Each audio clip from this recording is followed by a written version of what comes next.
दशकम् 87 कुचेलनामा भवदस्य तीर्यतां गदस्य शान्ति पणिमन्दिरे द्विजः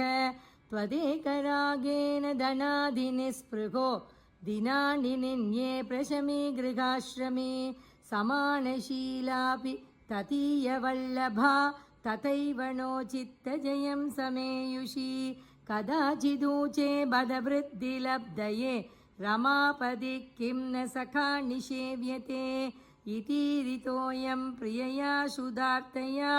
जुगुप्समानोऽपि धने मदावहे तदा त्वदालोकनकौतुकाद्ययौ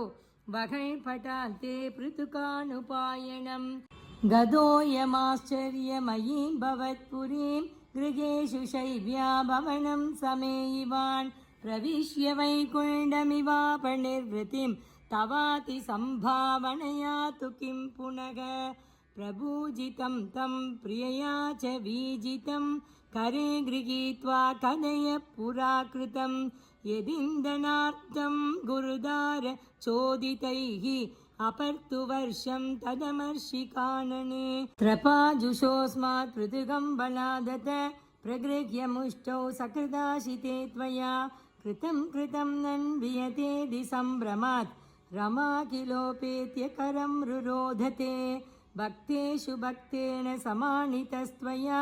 पुरीं वसन्नेकनिशां महासुखं बदापरेद्यो द्रविणं विनाययौ विचित्ररूपस्तव कल्वनुग्रहः यदि ह्यया शिष्यमताच्युदच्युतो वदामि भार्यां किमिति व्रजन्नसौ त्वदुक्तिलीला स्मितमग्नधी पुनः क्रमाद पश्यन्मणिधी प्रमालयं किं मार्गविभ्रंश इति भ्रमणक्षणं गृहं प्रविष्टस्य ददर्श वल्लभां सखीपरीतां मणिहेमभूषितां बुबोध च त्वत्करुणां महाद्भुतां सरत्नशालासु वसन्नपि स्वयं समुर्णमद्भक्तिभरोमृतं ययौ त्वमेव मा पूरितभक्तवाञ्छितो मरुत्पुराधीश हरस्व मे गदान् श्रीहरये नमः।